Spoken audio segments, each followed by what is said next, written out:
Jasodanandana Brajajanaranjana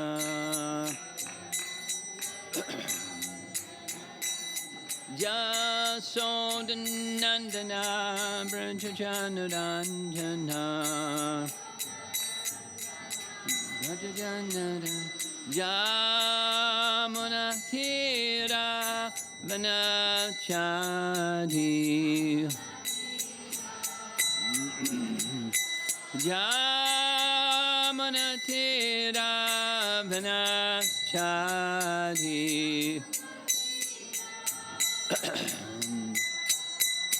Jaya Radha Madhava Kunja Bihari Madhava Kunja Bihari Jaya Radha Madhava Kunja Bihari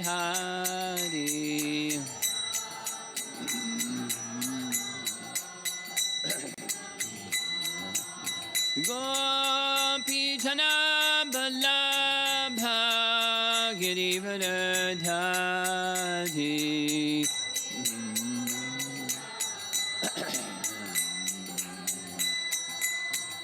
Gopi Jana Vallabha Girivardhari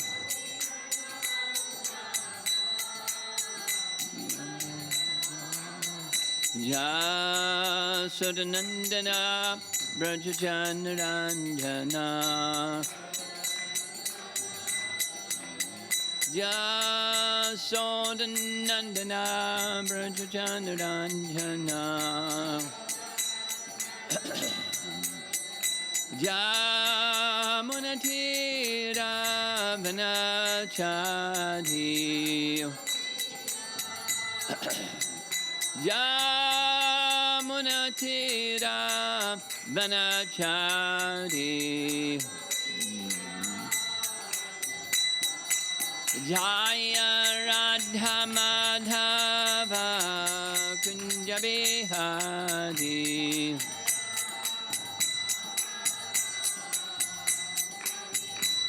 Jaya Radha Madhava Kunja Bihari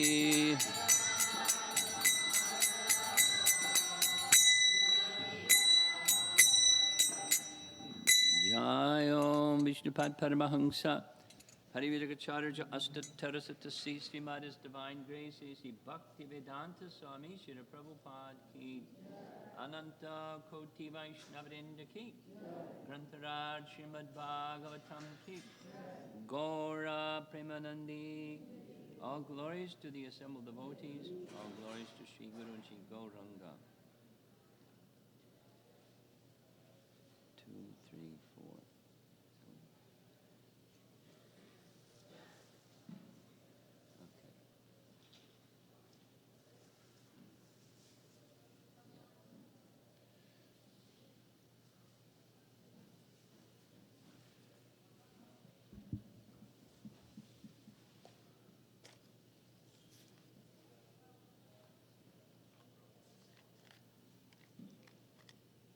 There's some recording that's being amplified. Is that in the back? Okay.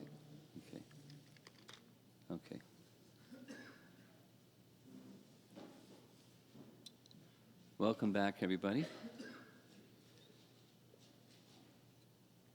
We almost completed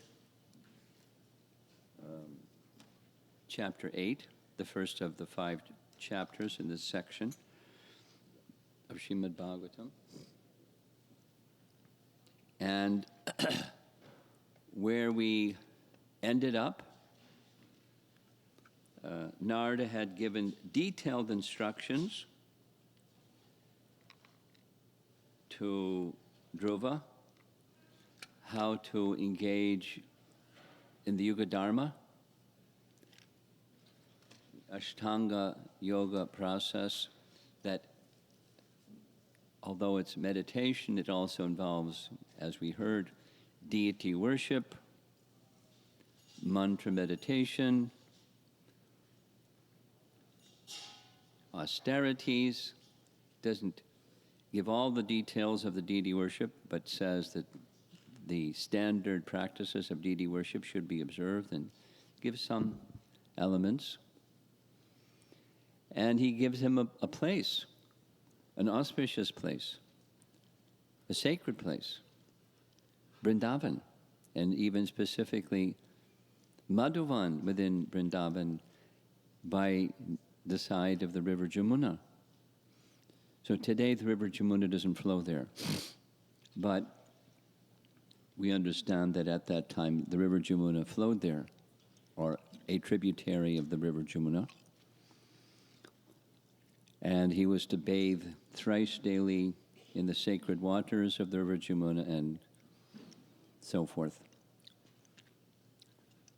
And the conclusion was the immense gratitude that Dhruva felt for the kindness that he had received from Narada. And he circumambulated Narada, and off he went to Madhuvan.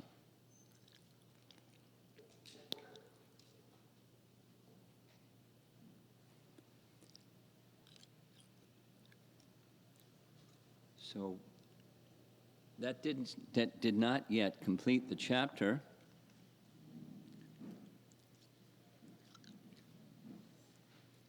As this chapter concludes, the Trikalagya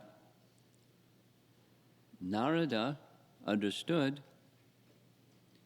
from Supersoul, or however he understood, intuitively he understood, Uttanapada is feeling terrible.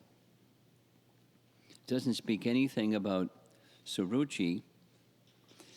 At the end of this section, it does speak about Suniti.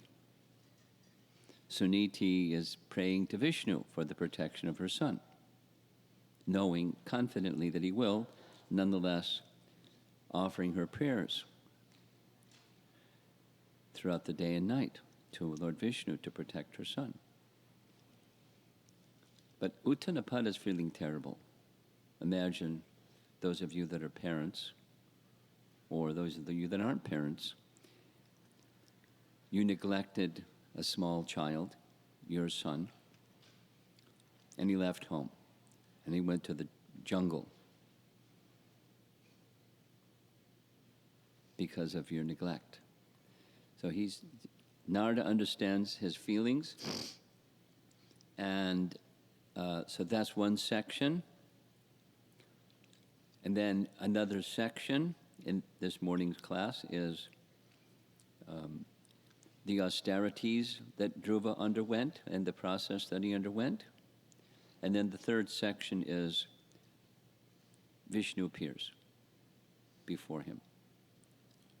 So those are so Krishna comes. He didn't have to go find Krishna, Krishna came to him. That's an important dynamic in this pastime. So, meanwhile, back in the royal palace, where Maharaj Uttanapada was residing, this section begins. After Dhruva entered Madhuvan forest to execute devotional service, the great sage Narada thought it wise to go to the king to see how he was faring within the palace.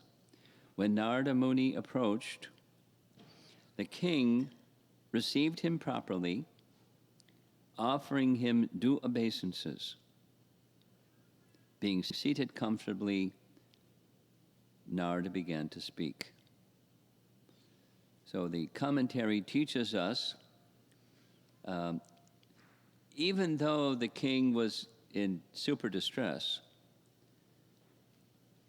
he was a cultured person, and cultured persons behave in cultured ways. He received Narada very nicely, with all due respect. And then A further explanation is before we do anything, there's some steps. There's thinking, feeling, willing. That's what happens in the mind. And then following thinking, feeling, willing comes what the body does. So how the mind is oriented is very important for how our conduct is carried out. Now, conduct can help shape the mind. There's an interplay, a dynamic between the two, but the mind is above the senses.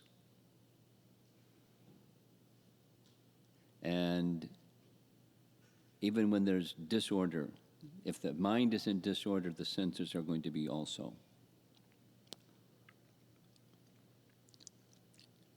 So it's important to have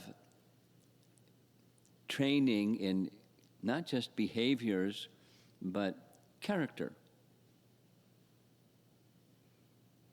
For devotees in our devotee communities, for our children in our families, and for the people around us, we should model. It's part of our opportunity, being devotees, to model not just the behavior, but good character. That means even when provoked in the workplace, when people are doing what people do in the workplace, we stay with our position of character, or in the community, or wherever you may be. This is part of a service opportunity that's driven by character. So, although he made a big boo-boo, he has character, and his thoughts and feelings. I'll read. What are some character-based thoughts and feelings that would propel us to offer all respect to others despite our own troubled state of mind? So you're passing through a rough patch sometimes. And when you're passing through a rough patch, it's very easy to have your blinders on and not see anything other than the difficulty that you're facing.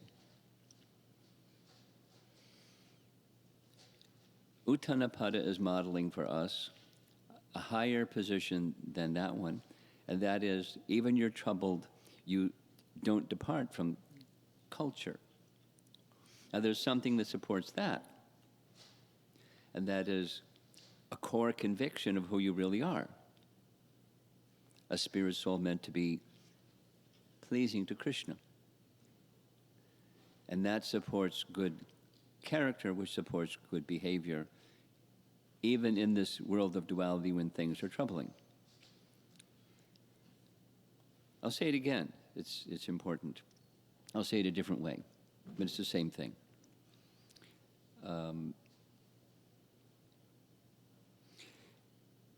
Connected to the topic, a topic that I've been speaking about a lot in different venues, is Gita values. It's a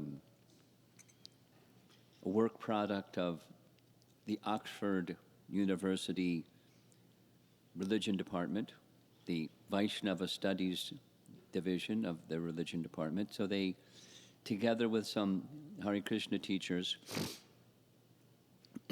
they put together 6 Gita values. And so what's the relationship between values and our life? So one way to explain, what I've been doing is explaining, there's the iceberg of culture. It's going to connect to this. So the iceberg of culture, an iceberg is a nice visual example. There's the tip of the iceberg, but everybody knows, at least those that died in the Titanic, they now know. Below the tip is the humongous, much larger portion than the tip that's above the surface of the water. So what's above the surface of the water, culture-wise, is things that are observable and measurable and, behaviors. That's a part of culture. what people do, how they construct their buildings, how they do their music, how they, whatever, is the culture of the time, or a group of people, or an individual. And then there's this big thing that's below. And the big thing that's below has two parts. One is values. Like for a group of people, it's their mission statement, or the Declaration of Independence. We hold these truths to be, there's certain inalienable rights of all citizens in America. So it's an explicit statement of these are truths that we hold. These are values. They're just, it's what we stand for. So like Prabhupada's 7 principles, that's an example of values. Then there's behaviors, and behaviors should match values, and values should drive behaviors. So we may modify our behavior even before we hold the same value, because one helps the other, and there's a dynamic in between. Then there's something that's at the very bottom of the iceberg, the iceberg of culture, and that is, aside from values, there are certain certain absolutes. It's not circumstantial. It doesn't come and go based on time and circumstance. It's just truths that always are. Like, for us, we're spirit soul. Our values may go this way, that way. We're spirit soul. And more. We're spirit soul, part of Krishna. More. We're spirit soul, part of Krishna, meant to serve the whole. More. We're meant to serve the whole in loving devotion and so depending upon the depth of your Krishna consciousness, there will be certain core, non-circumstantial, always existing realities, and culture is meant to align them all. So, this is a behavior. He's offering due respect to Narada because it's a culture and it's a value that he holds even his mind is troubled. So something that supports that is, for us, spiritual culture. It's not just good behavior because we value being respectful to sadhus. That's culture. But for the pleasure of Krishna. And that supports and sustains the culture, so even over time and circumstance, that doesn't get lost. Those of you that do outreach in the Indian community, like, our community development people, the Bhakti Vriksha groups, etc., you will find universally, far more so than Western-born people. It's there in Western people, but from Indian-born people of Indian origin, parents are really concerned, big-time concerned, that their children receive culture because they're exposed to yuck in so many hours of the day, and throughout their growing, impressionable years of life, they're in school. And they're exposed to people who don't have culture. So parents, rightly so, are really concerned. So it's a secret. It's an open secret. If you want to grow your communities, take care of their children. And take care of their children and take care of your children, and communities will grow.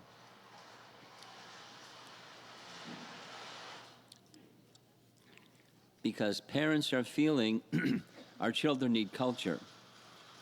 Now the parents need culture.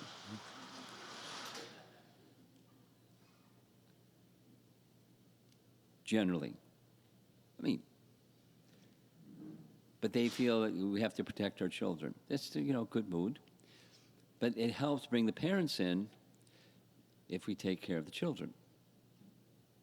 Just like what's going on over in the hall over there. It allows the parents to pay attention. and as the children are getting from teachers that really are gifted at giving to children what helps children form good character. And, the bottom of the iceberg also, they do it for Krishna.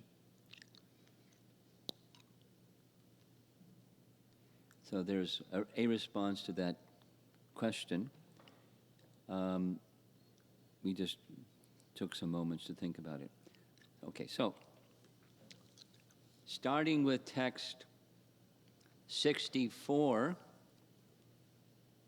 of chapter 8, we're going to hear the exchange between Narada and Uttanapada. I'm just going to read the verses. Very nice. First, Narada speaks.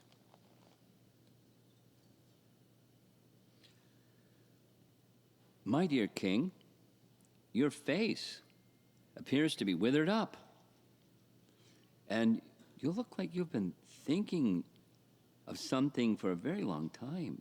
What is that?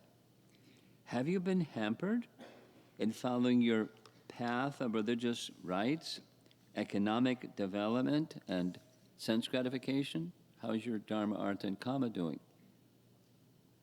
The king replied, Oh, best of the Brahmanas, I'm very much addicted to my wife, and I am so fallen that I've abandoned all merciful behavior, even to my son, who's only 5 years old. I have banished him and his mother, even though he's a great soul and a great devotee, and so is his mother. My dear Brahmana, the face of my son was just like a lotus flower. I am thinking of his precarious condition. He is uprooted, and he might be very hungry. He might have lain down somewhere in the forest, and the wolves might have attacked him to eat his body. Alas, just see how I was conquered by my wife. That's this verse. Just imagine my cruelty. Out of love and affection, the boy was trying to get up on my lap, but I did not receive him, nor did I even pat him for a moment. Just imagine how hard-hearted I am. So that's his internal condition, his troubled mind, rightly so. So starting with 68 for a few verses, Narada speaks. My dear king, please do not be aggrieved about your son. He is well protected by the Supreme Personality of Godhead. You failed in protecting, but he is a great soul and he's well protected. Although you have no actual information of his influence, his reputation is already spread all over the world.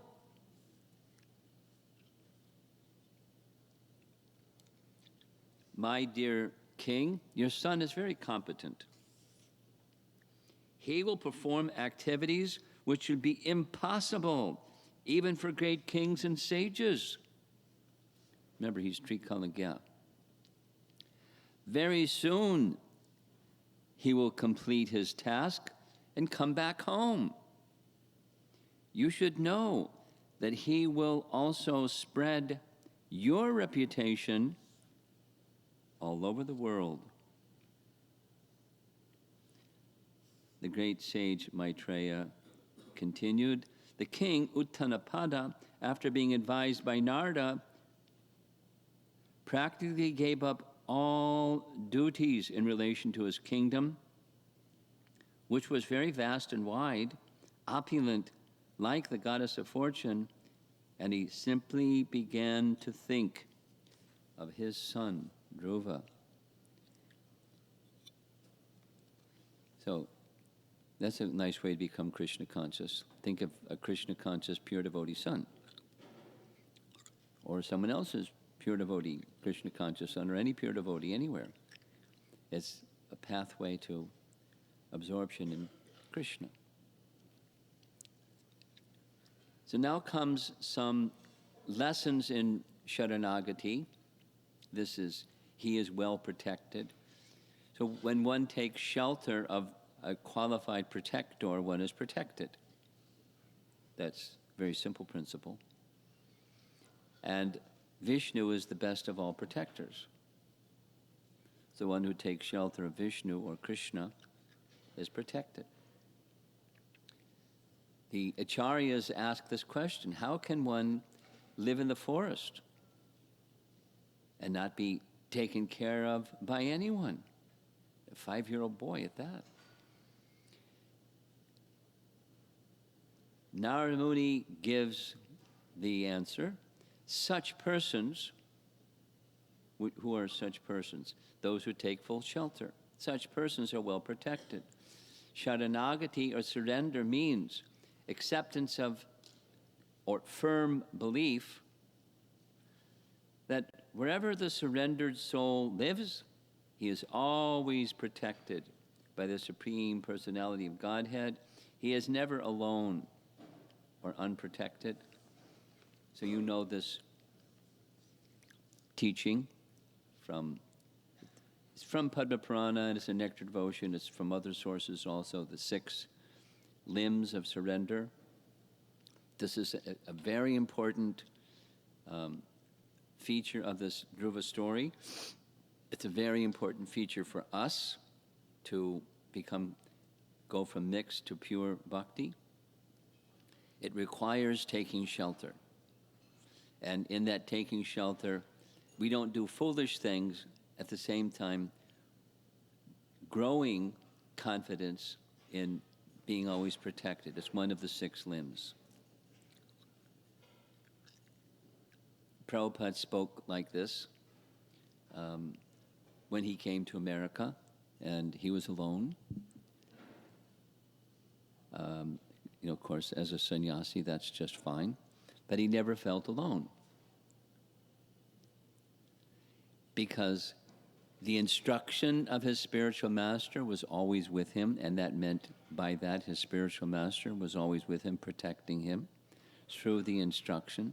And through the instruction, he had access to the protection of Krishna, and he was always protected by Krishna. No, difficulties came, heart attacks, and just even after he took sannyas, this famous story, he was the very day, if I recall correctly, he was a horn of a cow or bull pierced his body, and it was like difficult. So it's not like when you're protected, you never stub your toe, or you never, have a medical problem, or you never anything.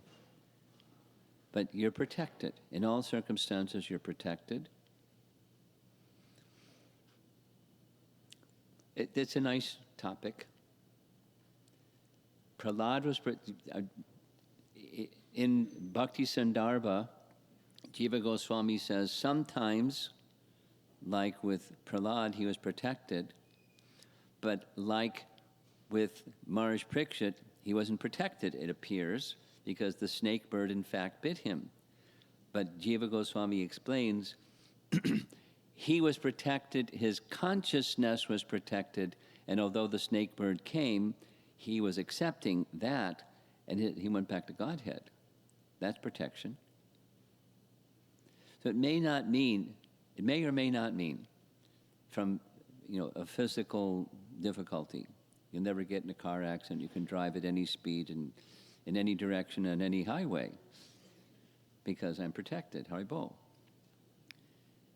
It's not like that, but in the ultimate sense, protected as well. Never alone. Never unprotected. And that applies to anyone, anywhere. Stay protected. It's sanata as opposed to anata. One who has a master is protected by the master, by a qualified master, and Krishna is such a qualified master. So that's that section, the Uttanapada section. Now, the second section is Dhruva's back in the forest. Having arrived at Madhuvani, he took his bath in the river Jamuna and observed fasting in the night with great care and attention. And commentary says, after that, as advised by the great sage Narada, he engaged himself in worshiping the Supreme Personality of Godhead. Actually, it's the same translation. So he got right down to his instruction.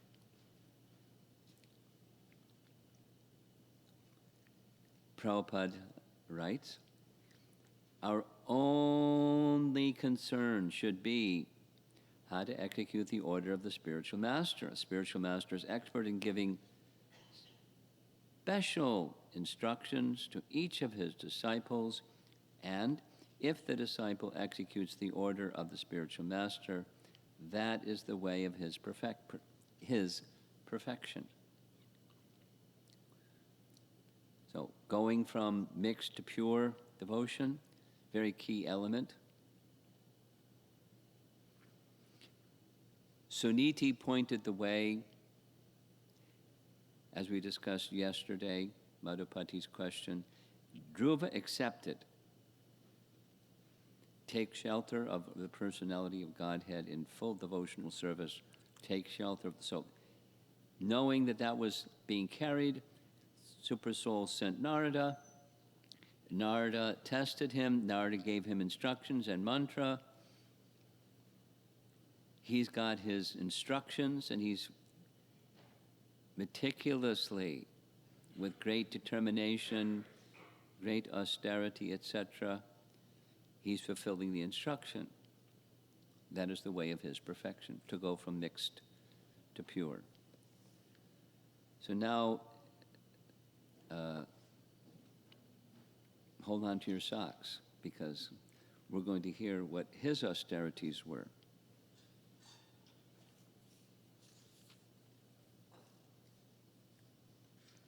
For the first month, Dhruva Maharaj, remember he's 5 years old, ate only fruits and berries on every third day. Had a big feast. Only to keep his body and soul together, and in this way he progressed in his worship of the Supreme Personality of Godhead. He's doing all these other things. In his second month, Dhruva ate only every 6 days. And he changed his diet. For his eatables, he took only dry grass and leaves every 6 days. Thus, he continued his worship. In the third month, he drank water only every 9 days. Near Jalikadasi. Every 9 days. Thus he remained completely in trance and worshiped the Supreme Personality of Godhead, who is adored by selected verses. In the fourth month, Dhruva Maharaj became a complete master of the breathing exercise, and thus he inhaled air only every 12th day. Hold your breath. In this way, he became completely fixed in his position and worshipped the Supreme Personality of Godhead. In the fifth month, Maharaj Dhruva, the son of the king, had controlled his breathing so perfectly that he was able to stand, as we see in this painting, only on one leg, just as a column stands without motion and concentrate his mind fully on the Para Brahman. And 77, he completely controlled the senses and their objects, and in this way he fixed his mind without diversion to anything else upon the form of the Supreme Personality of Godhead. Now, it doesn't specifically mention his chanting of the mantra. It was specifically mentioned when the mantra was given 3 times daily. And now, next is the effects of Dhruva's meditation.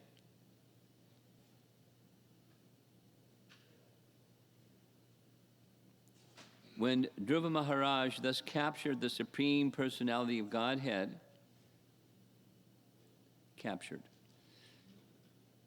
who is the refuge of the total material creation, and who is the master of all living entities, the 3 worlds began to tremble. So we're going to hear something about this captured, but taken into the heart. It's the word-for-word translation, captured.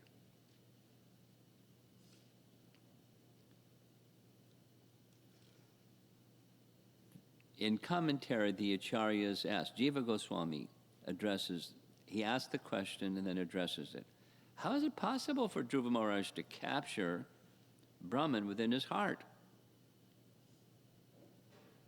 What does that mean?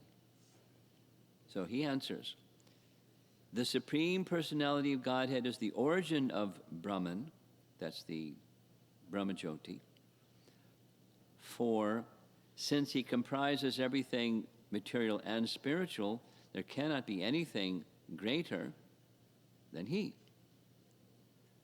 Many persons, especially the Mayavadi philosophers, consider Brahman the biggest, all-expanding substance. But according to this verse and other Vedic literatures, such as Bhagavad Gita, the resting place of Brahman is the Supreme Personality of Godhead, just as the resting place of the sunshine is the sun globe. So, Brahmano hi pratishtaham, 14th chapter Bhagavad Gita, the last verse. Krishna is the pratishta of Brahman. So the question, again, is, how is that which is all-pervading within his heart? And the answer is, it's Para-Brahman was captured within his heart, and since Para-Brahman is the pratishta, the basis and support of Brahman, Para-Brahman and Brahman were captured within his heart. Srila Jiva Goswami therefore says that since the transcendental form of the Lord is the seed of all greatness, he is the Supreme Brahman. Since the Supreme Brahman was situated in the heart of Dhruva Maharaj, he became heavier than the heaviest. And therefore everything trembled in all 3 worlds. And he also says, in the spiritual world. Now, I don't know why he says that, but he says that. How does the spiritual world tremble? Because he became very heavy. I don't have an answer, so don't ask me, because I don't have an answer. So there's these 3 features we all know. It's embedded within this story, Brahman, Paramatma, and Bhagavan features of the Absolute. And he is absorbed in the Paramatma. If you remember the meditation that was recommended by Narada, it's the Paramatma feature standing on the world of the lotus, etc. So he has captured this Paramatma feature within the core of his heart, and as we heard, the soul and his intelligence. By associating constantly with the Supreme Personality in his heart, Dhruva Maharaj naturally became equal to the greatest, or Brahman, by his association, and thus became the heaviest. And the entire universe trembled, not just the earth planet. Text 79. As Dhruva Maharaj, the king's son, kept himself steadily standing on one leg, the pressure of his big toe pushed down half the earth. I don't know why only half. Just as an elephant being carried on a boat rocks the boat left and right with his every step. It's a nice image, huh? This devotee in the front row here, she did all the graphics. I don't know where she got that image.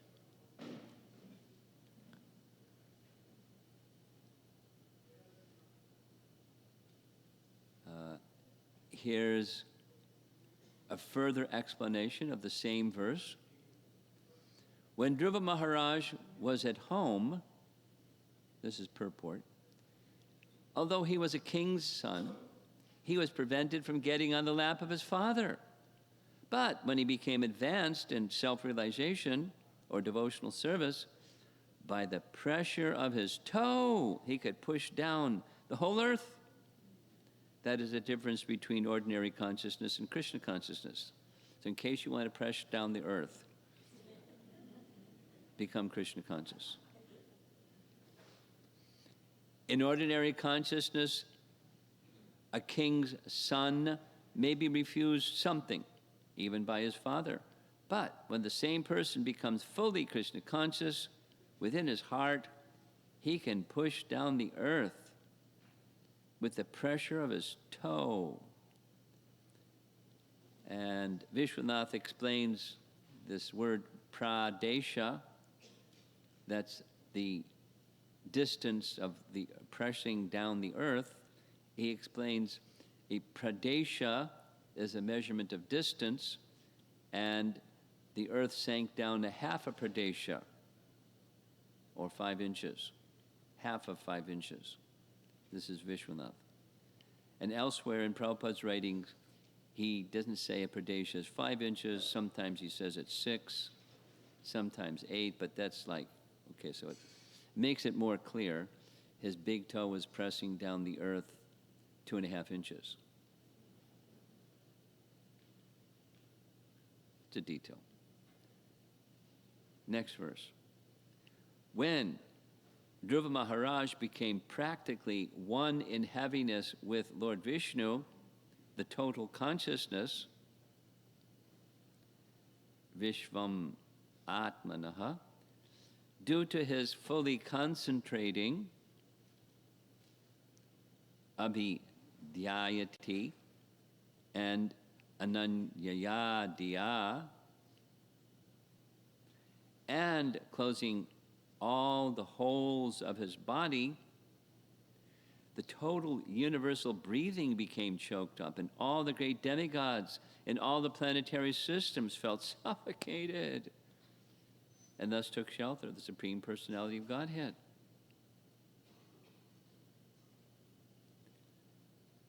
He became a little powerful little boy to achieve Vishnu's benediction to get his kingdom. So, as the demigods were suffocating, they went to Lord Vishnu at Svetadvip. Prabhupada writes, the example of Dhruva Maharaj's closing the holes of his personal body and thereby closing the breathing holes of the total universe clearly indicates that a devotee, by his personal devotional service, can influence all the people of the whole world to become devotees of the Lord, just as Prabhupada did. On the strength of his Krishna consciousness, that influence was spread throughout the world just by his being on the planet. Of course, he moved around the planet, but his influence was sent everywhere by his presence. If there is only one pure devotee in pure Krishna consciousness, he can change the total consciousness of the world into Krishna consciousness. So we're not so qualified. But we can influence to some degree, to the degree that there's purity of consciousness. To some degree we can influence something just by carrying Krishna consciousness within. So off the demigods go to the abode of Lord Vishnu, Svetadweep. And they offer their prayers and they make this request. Dear Lord, you are the refuge of all moving and non-moving living entities. We feel all living entities to be suffocating, their breathing process choked up. We have never experienced such a thing. Since you are the ultimate shelter of all surrendered souls, we have therefore approached you. Kindly save us from this danger. So this is what demigods do when they have a problem they can't sort out. They go to Dad, to their father. He's their source, or grandfather, great-grandfather.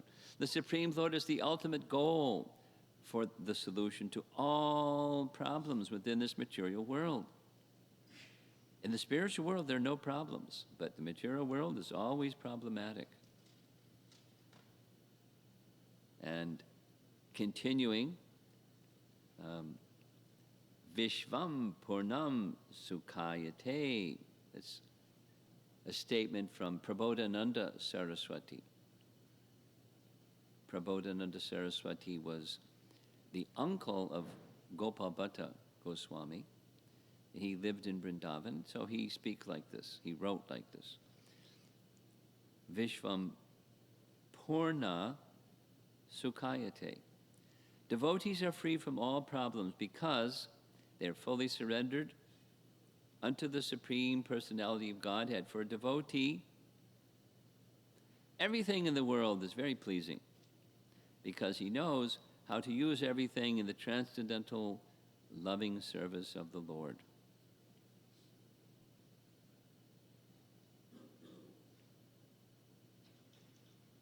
Next verse. Vishnu heard, and he replied, my dear demigods, do not be perturbed by this. It's due to the severe austerity and full determination of the son of King Uttanapada, who is now fully absorbed in thought of me. He has obstructed the universal breathing process. You can safely return to your respective homes.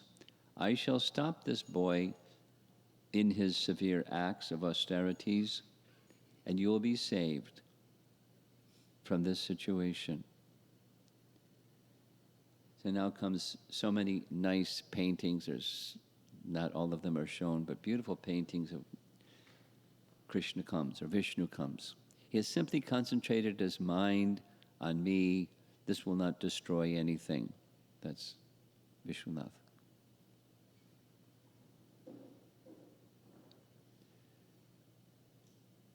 So the Lord appears before Dhruva. We're going to hear, so this is the final section for this morning. Maitreya is continuing to describe.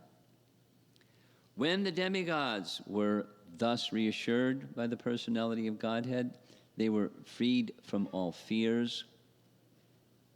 And after offering their obeisances, they returned to their respective heavenly planets.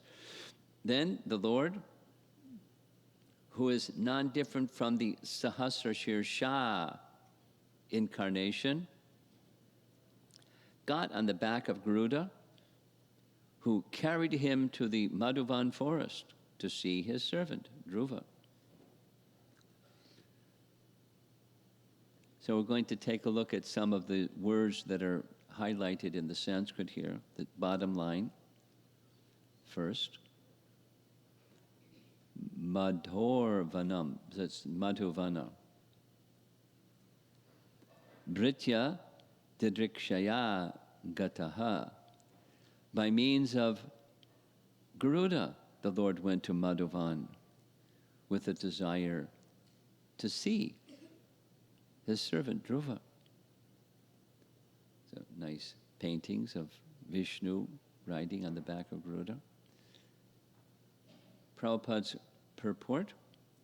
According to Sanatana Goswami in his Bhagavatamrita, the Sahasra Shirsha personality of Godhead who appeared at that time was the incarnation known as Prishnigarbha. He provided the planet known as Dhruvaloka for the habitation of Dhruva Maharaj. Now, Sahasra Shirsha, some of you are familiar with the Purusha Sukta prayers from Rig Veda. Those are the prayers that the demigods recited to Lord Vishnu when they went to appeal to Lord Vishnu to descend on earth and to relieve the earth of the burden of demoniac kings. Purusha Sukta. And it begins, Sahasra Shirsha Purusha, Sahasraksha Sahasrapat. So it means the Lord who has many heads. And that can mean Ananta, or it can mean the Supreme Personality of Godhead, Vishnu, who has many manifestations and thus many heads. It's a prayer to Vishnu, because the rest of the verses are describing the process of creation, which comes from Vishnu. Through agencies, of course, through Brahma and so forth. But he's this Vishnu function is a creation function. And he oversees the creation, so the prayer goes to he who's overseeing the creation, the maintenance person, maintaining the whole universe, as well as being ultimately the source of and the destruction of the universe under his order.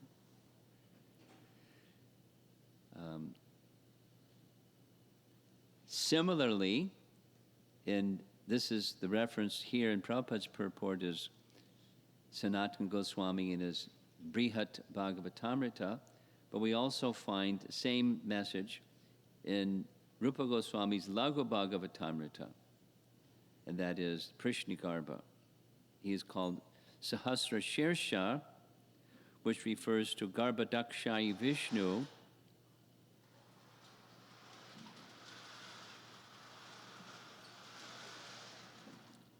because they are non-different, both being Vishnu.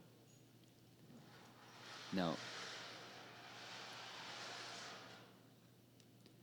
there's Vishnu Tattva that has three names, or three features.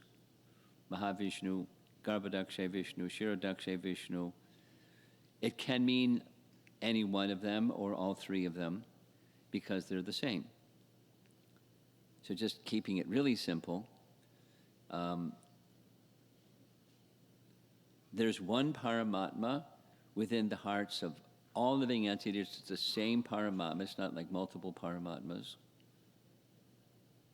Expansions of the one Paramatma is the one Paramatma. So however many persons are in the room. It's not there's that many Paramatmas. There's that many Jivas, but one Paramatma. Variously situated, one Paramatma. And Garbhadakshay Vishnu is another category, but it's also Vishnu. And for each universe, there's one. So however many universes, unlimited, one Garbhadakshay Vishnu. So one and one Mahavishnu, and there's actually one Vishnu. So the Sahasra Shirsha term applies to any one of them or all three of them. That's what's being said here by Rupa Goswami. Okay. It's a detail, but the prayer is to the abode. Let's go a little bit further. The abode of Vishnu that the demigods went to is the abode of Paramatma, or Kshirodakshay Vishnu. That's Svetadweep. In this universe, we've discussed this, the spiritual planet that's within this universe, Svetadweep, is the abode of Kshirodakshay Vishnu. It's the ocean of milk. Kshirodakshay Vishnu, the ocean of milk. The Kshirodak ocean is the ocean of milk. So it's Paramatma, but so Paramatma is the one that appeared before Dhruva, and according to Laghu Bhagavatamrita, we don't need to quibble with Rupa Goswami, the Sahasra Shirsha that's being referred to in the Bhagavatam verse, this is specifically referring to Garbhodakshay Vishnu, he states, because they're non-different. Okay. Next text. We're only going through verse 5 this morning. Text 2. The form of the Lord, which was brilliant like lightning, and in which Dhruva Maharaj, in his mature yogic process, was fully absorbed in meditation, all of a sudden disappeared. Thus, Dhruva was perturbed, and his meditation broke. But as soon as he opened his eyes, he saw the Supreme Personality of Godhead personally present, just as he had been seeing the Lord in his heart.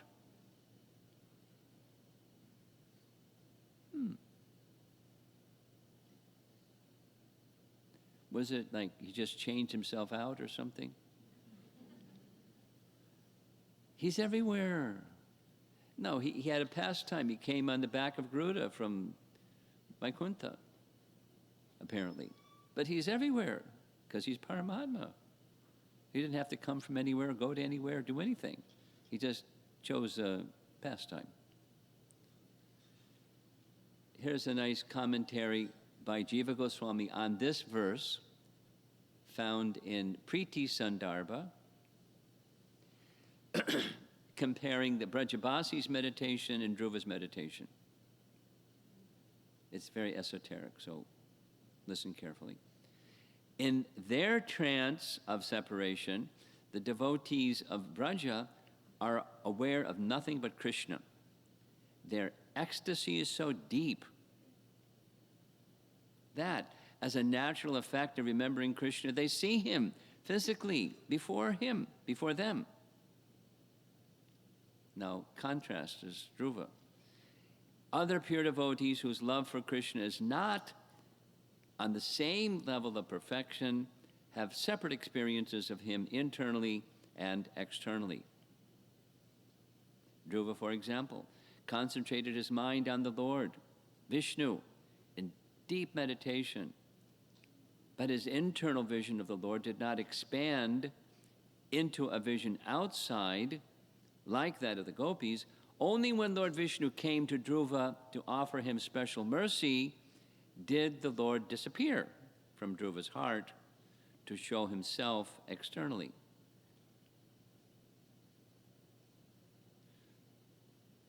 The gopis are super exalted. And what happened, this is also important, what happened with Dhruva is going to be expanded on further in this chapter 9. It was special mercy. To show his form before him like this, it was his special mercy.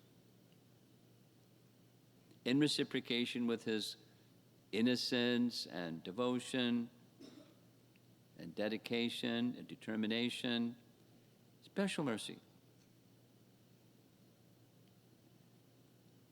Because he was already seeing the Lord within his heart, but special mercy. As it's said here,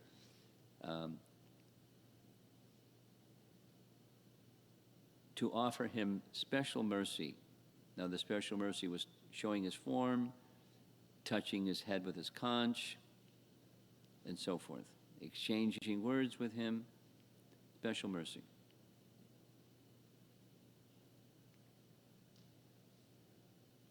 Further commentary. In the Brahma Samhita, it is said, Premanjana Charita Bhakti Vilochanena, a saintly person who has developed love of Godhead by devotional service always sees the Lord's transcendental form of Shyamasundara. This Shyamasundara form of the Lord within the heart of a devotee is not imaginary. So you recognize the painting. Who is this? You're mumbling. So, in his maturity of devotion, although he was blind, he was able to see Krishna within his heart, and because of his devotion, knowing that he was blind, he would come and sit before his devotee, who knew Krishna was present, but couldn't see him with material eyes, but he could see him within his heart and sense his presence, and many nice exchanges. Bilva Mangala Thakur.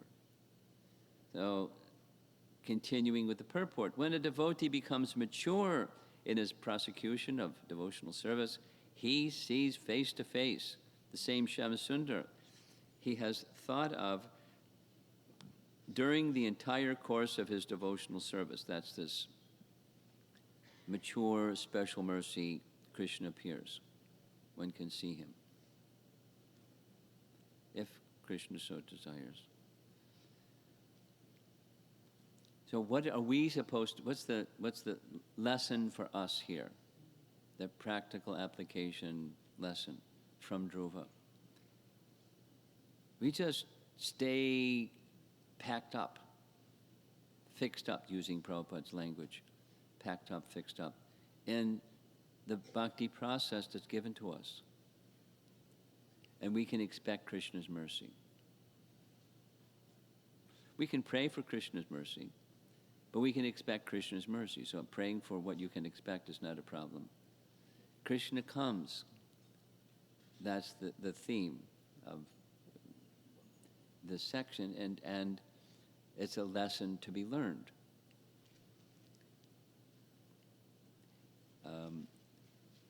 There's statements by our acharyas, abundant statements that again and again and again, it's not that, this is in Ramayana. The Supreme, when Ram comes to the sages in the Dandak forest, he comes to them. They don't have to go to him. He comes to them because of their exclusive devotion to him. And this is the nature of the Lord's reciprocation. So we don't make him our order supplier. Hey, Krishna, come here. That's not the mood. But the mood of Krishna is, he'll come. When he sees one is faithful and carefully continuing, just like Shabari, carefully continuing to serve, expecting his mercy will come. Now she was told by sage Matanga that he would come. But we're also told, do we have the same faith that Shabari has? Prabhupada said this at the time of the deity installation of Rukmini Dwarkadish, one of the many things that was a very memorable event. He said, you should worship the deity in such a way, with such devotion and love, one day he will speak to you. And he will say, I am like this. Now he didn't elaborate, but he will reveal himself. We have to make our business become eligible. Krishna's business, reciprocate affectionately, however he wants. And that's something we can count on. Krishna's kind, Krishna's affectionate to his devotee. That's the lesson.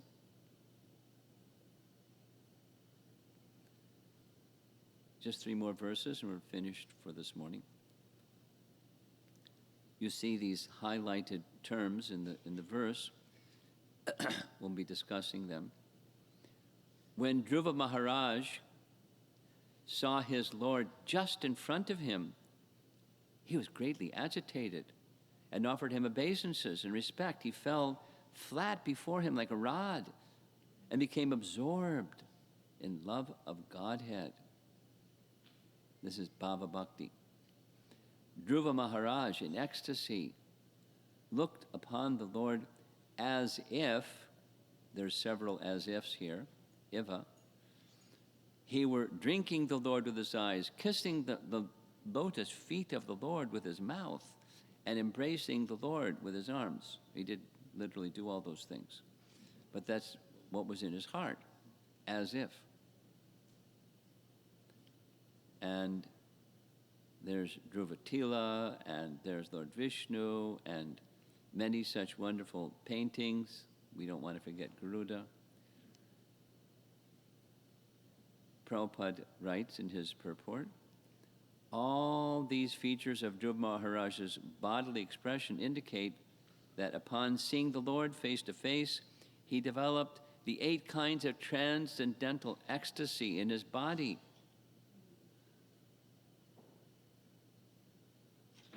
That's not over yet. Although Dhruva Maharaj was a small boy, he wanted to offer prayers to the Supreme Personality of Godhead in suitable language, but because he was inexperienced, he could not adjust himself immediately. The Supreme Personality of Godhead, being situated in everyone's heart, could understand Dhruva Maharaj's awkward position. Out of his causeless mercy, he touched his conch shell to the forehead of Dhruva Maharaj, who stood before him with folded hands. And there are many images of this exchange. It's emotional and devotional and meaningful. It's a reciprocation. He was already in this state of ecstasy, so it wasn't just like the cause of ecstasy, it was another something that's taking place. Prabhupada writes, the personality of Godhead being situated in everyone's heart specifically gives a devotee intelligence to describe him. It is therefore understood that when a devotee writes or speaks about the Supreme Personality of Godhead, his words are dictated by the Lord from within. Nice painting, huh? Prabhupada dictating the Bhaktivedanta purports. Later, he would sit as busy as he was, as pressing as the responsibilities that he was carrying. He would have somebody read, and without becoming fatigued, he would sit and listen for a long time, hours, and sometimes comment, I have not written these literatures. Prabhupada said, Krishna has written. I was just writing down. He was just sharing his heart. He was aware that he was like the pen moving on the page. He was the instrument of Krishna speaking. So we should be aware like that also, the instrument of Krishna speaking. Prabhupada said it specifically other times as well, without repeating. Krishna was speaking through him. Krishna was speaking. Prabhupada's voice had tongue and mouth and lungs and everything, and Krishna was speaking.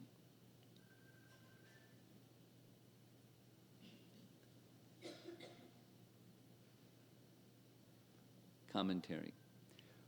When Dhruva Maharaj felt hesitant, not knowing how to describe the Lord for want of sufficient experience, the Lord, out of his causeless mercy, touched his conch shell to Dhruva's forehead, and he was transcendentally inspired. This transcendental inspiration is called Brahma Maya, meaning potency. Because when one is thus inspired, the sound he produces exactly corresponds to the sound vibration of the Vedas.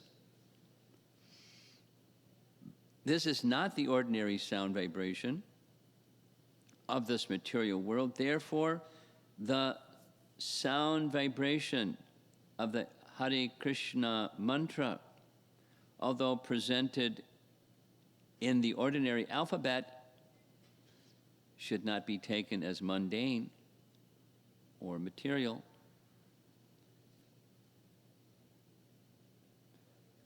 In this connection, Prabhupada also makes reference to this very famous, well-known, we mentioned it already, we're mentioning it again, Hari Bhakti Sudodaya verse, Swamin Kritartosmi Varam Niyache. Let's say it together. Swamin Kritartosmi Varam Niyache. Oh, my Lord, because I was seeking an opulent material position, I was performing severe types of penance and austerity. Now I have gotten you, who are very difficult for the great demigods, saintly persons, and kings to attain. I was searching after a piece of glass, but instead I have found a most valuable jewel. Therefore, I'm so satisfied that I do not wish to ask any benediction from you. So Jiva Goswami makes reference to this verse in his Bhakti Sandarbha. These are the words of Dhruva. They do not spring from full realization of the sweet aspect of the Lord. These words arose from the touch of the Lord's conch. Therefore, it is evident that gradually he obtained that realization. So he was following the Vaidhi sadhana bhakti, and Jiva Goswami here is contrasting the Raganuga sadhana bhakti, where the experience is on the spontaneous stage. The sweetness of the personality of Godhead arises from that spontaneous stage. The purity certainly can arise from the Vaidhi sadhana bhakti stage. That's the contrast he's making. Just as Rupa Goswami taught, Jiva Goswami is teaching in his Sandarbhas. Final verse for this morning. At that time, Dhruva Maharaj became perfectly aware of the Vedic conclusion. He hadn't even gone to school. I read Bhagavad Gita. And understood the absolute truth and his relationship with all living entities in accordance with the line of devotional service to the Supreme Lord, whose fame is widespread, Dhruva, who in the future would receive a planet which would never be annihilated, even during the time of dissolution, offered his deliberate and conclusive prayers. So that's what's going to happen after breakfast, is we'll hear his prayers. They're very famous, very celebrated. I haven't memorized them, but I was thinking it'd be nice to memorize them because they're so important. Dhruva Maharaj never went to any school or academic teacher to learn Vedic conclusion, but because of his devotional service to the Lord, as soon as the Lord appeared and touched his forehead with his conch shell, automatically the entire Vedic conclusion was revealed to him.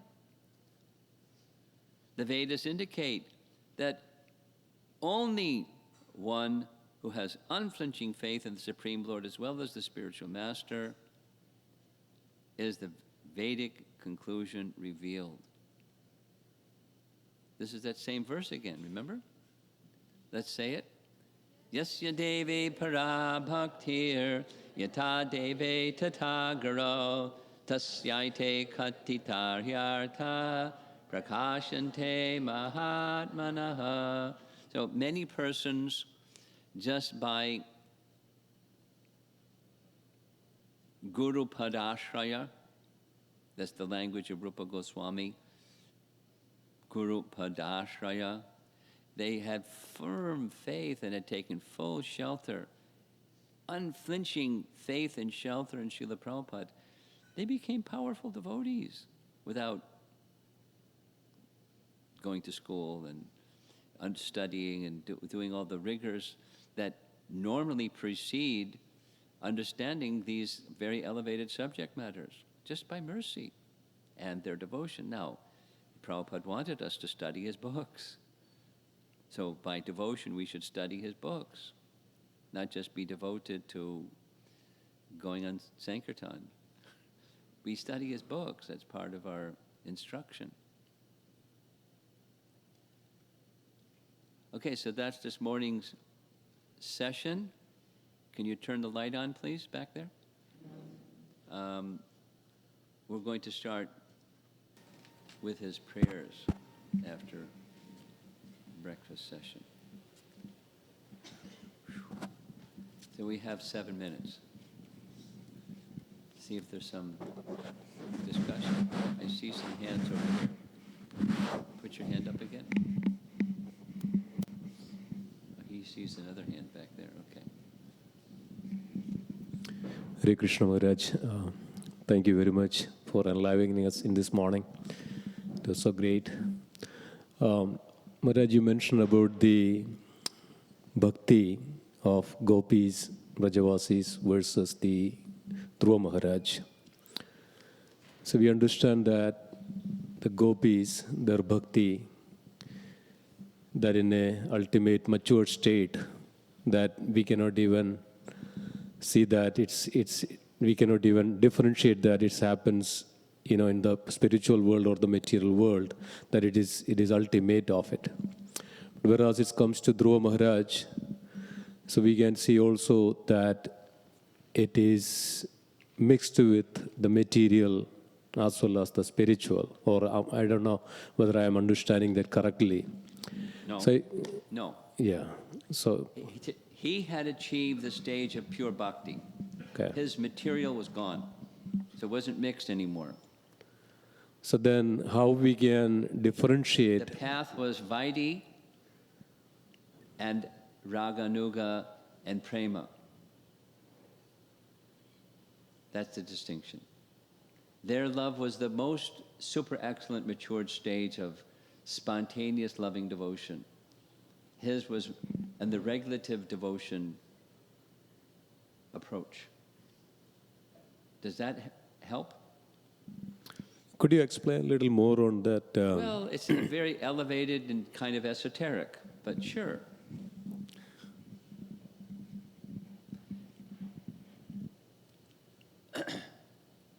Narada is a Vaikunthavasi, right? Narada and Uddhava in Brihad Bhagavatamrita describe the aspiration of Gopakumar is beyond even anything we could dream of because they're Vaikuntavasis. You follow? Yeah. Gopakumar was from Vrindavan, and that's what he wanted. He wanted Madan Gopal. And they knew that's what he wanted.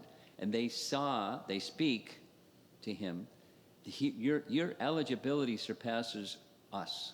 Now they're pure devotees. They're not mixed devotees. But there's a certain mood of their love. And Narada had passed on that mood. And Vishnu appeared. So it's not that those who are residents of Vaikuntha, they're not pure. They're pure. They're not mixed, they're pure. By this stage, he had become pure. But the mood of his purity is not that of the residents of Vrindavan. Like this nice example of the goddess of fortune, Lakshmi, not being allowed to enter the rasa dance, although she's the goddess of fortune. It's not because she wasn't pure. The mood didn't match. The love of the residents of Vrindavan is inaccessible to Vaikunthavasi. And how does one get that? By association with one who hasn't. That's the teaching of Rupa Goswami. So the love of the residents of Vrindavan, gopis being spoken of in particular by Jiva Goswami, they were another type of bhakti. And their type of bhakti was unique. distinct from the type of pure love, not mixed, pure love of Dhruva by this time. It's a different type of love, most exalted. And it's just helping us to understand the exaltedness, one of the features of the exaltedness of their devotion. Very special. And that's the kind of love that we're being invited into by Chaitanya Mahaprabhu, by following him and his followers. Okay? Yep. Thank you, Maharaj. Okay, 2 questions up front. Paramarupa, put your hand up.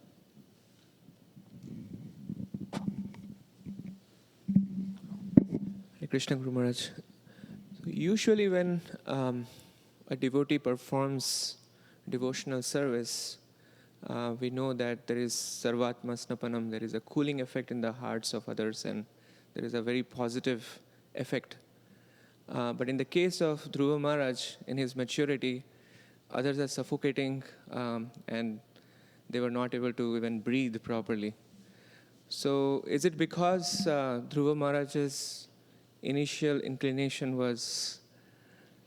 You want to know what his contemplations were? You have to ask him. I'm just wondering, usually the maturity of devotional service of an individual should lead to an all-encompassing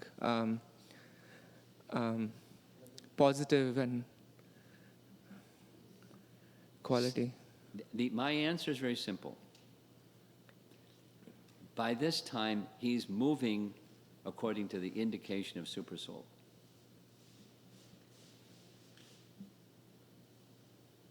And part of the compassion feature of his high-grade devotion was to teach a lesson to the demigods. And us. Now, Supersoul could have arranged it differently. He arranged it how he arranged it. But on Dhruva's platform, he was doing what he was doing under the indication of Supersoul by that stage.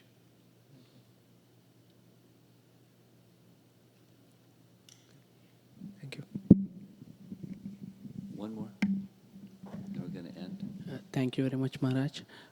My question is, why Lord Vishnu is called Prushnigarbha, and also is Garbhodaksha... Sahasrashirsha. Sahasrashirsha. Okay. And the Sahasrashirsha, our acharyas say, Jiva Goswami says, Rupa Goswami says, that indicates Garbhodaksha Vishnu, because it's one. Vishnu is Vishnu. Now, your question.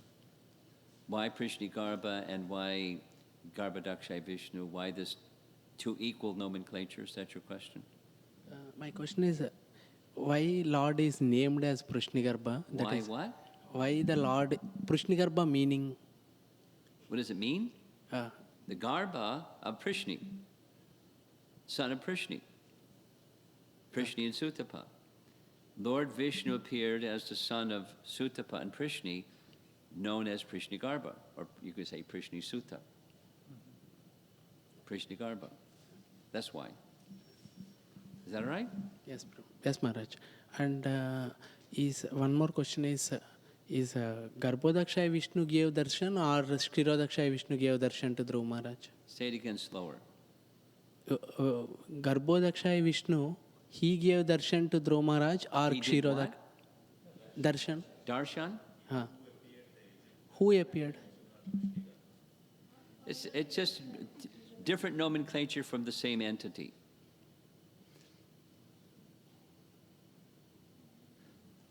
Some persons know you by this name, some persons know you by that name, and some persons by another name, but you're one person. Yes, Maharaj. Okay? Yes, Maharaj. Thank you. Okay, last question. Maharaj, my question is about the iceberg, culture of iceberg. Yeah. We all come from different kind of cultures when we join Iskcon, Yes, right? yes. And is it true that if we focus on the deeper levels, the one Yes. that then the external ones will automatically Yes. get transformed to Yes. that? Okay. Yes.